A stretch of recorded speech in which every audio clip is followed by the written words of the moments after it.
അതിനിടയിൽ ഗസയിൽ അവിടെ സ്ഥിതിയിൽ മാറ്റമൊന്നുമില്ല ജെയിംസ് സാർ. അവിടെ പ്രധാന ടവറുകൾ, ബിൽഡിങ്ങുകൾ, വീടുകളൊക്കെ തകർത്തു. പിന്നെയും ആൾക്കാരെ കൊന്നുകൂട്ടുന്നു ഇസ്രായേൽ. ലോകം കാഴ്ചക്കാരെ നോക്കുന്നു തന്നെ വേണം പറയാൻ. കാഴ്ചക്കാരെ കൊന്നുകൂട്ടുന്നു. അവിടെ നരമേധമാണ്. ക്രൂരമായിട്ടുള്ള കാര്യങ്ങളാണ് ഗസയിൽ ഇപ്പോഴും നടന്നുകൊണ്ടിരിക്കുന്നത്. ഈ മണിക്കൂറുകളിൽ പലസ്തീനികളായിട്ടുള്ള 65 പേർ ഇസ്രായേലിൻ്റെ വ്യോമാക്രമണത്തിലും അതുപോലെ തന്നെ കരസേനയുടെ ആർട്ടിലറി ഷെല്ലിങ്ങിലും കൊല്ലപ്പെട്ടിട്ടുണ്ട്. മരണമടഞ്ഞവരെ അല്ലെങ്കിൽ കൊല്ലപ്പെട്ടവരുടെ സംഖ്യ 22 മാസത്തിനുള്ളിൽ 64,400 കൂടിയിരിക്കുന്നു. അപ്പോൾ ഇത് വല്ലാത്ത രീതിയിലുള്ളൊരു നരഹത്യയാണ് അവിടെ നടക്കുന്നത്.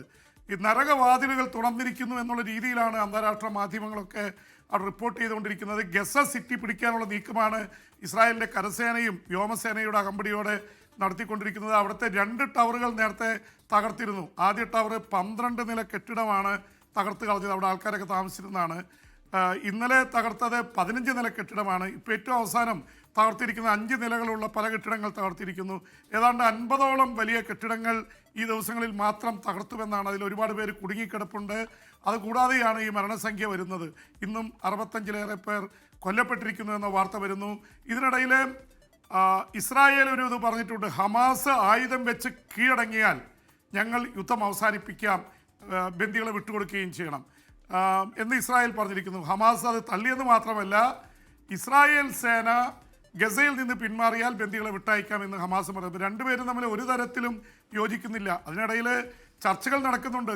ഖത്തറും അതുപോലെ തന്നെ ഈജിപ്തും അമേരിക്കയുടെ സഹായത്തോടെ വെടിനിർത്തൽ ചർച്ചകൾ നടക്കുന്നുണ്ട്. അപ്പം ആ ബന്ദികളൊക്കെ വിട്ടുകൊടുക്കരുത്, ഉടനെ തന്നെ യുദ്ധം അവസാനിപ്പിക്കാമെന്ന് ട്രംപ് ഇങ്ങനെ വാദോരാതെ ഇന്നും പറഞ്ഞുകൊണ്ടിരിക്കുന്നുണ്ട്. പക്ഷെ അതിലൊന്നും യാതൊരു മാറ്റവും സംഭവിക്കുന്നില്ല. അതിനിടയ്ക്ക് കിഴക്കൻ ഇസ്രായേലിലേക്ക് ഹൂതികൾ ബാലിസ്റ്റിക് മിസൈൽ അയച്ചു എന്ന വാർത്ത കൂടി വരുന്നുണ്ട്. അത് സംബന്ധിച്ചുള്ള കൂടുതൽ വിവരങ്ങൾ വരാനിരിക്കുന്നേ ഉള്ളൂ. ഇസ്രായേലിനെതിരെ ഇടയ്ക്കിടയ്ക്ക് ബാലിസ്റ്റിക് മിസൈൽ പ്രയോഗിക്കുന്നുണ്ട്. പ്രത്യേകിച്ച് ഹൂതികളെ സംബന്ധിച്ചിടത്തോളം അവർ വല്ലാത്ത വൈരാഗ്യത്തിലാണ്. അവരുടെ പ്രധാനമന്ത്രി ഹമ്മദ് റഹാവിയെ അടക്കം പ്രധാനപ്പെട്ട മന്ത്രിസഭാംഗങ്ങളെ മുഴുവൻ കൊല ചെയ്തു ഇസ്രായേൽ സേന. വളരെ കൃത്യമായി അവരുടെ പോക്കറ്റുകൾ കണ്ടുപിടിച്ചു. അപ്പോൾ അതുകൊണ്ട് ഇസ്രായേൽ ഗസയിൽ നടത്തുന്ന യുദ്ധവും രൂക്ഷമായി തുടരുകയാണ്. 2 യുദ്ധവും തീരാനുള്ള സാധ്യതകളൊന്നും കാണുന്നില്ല.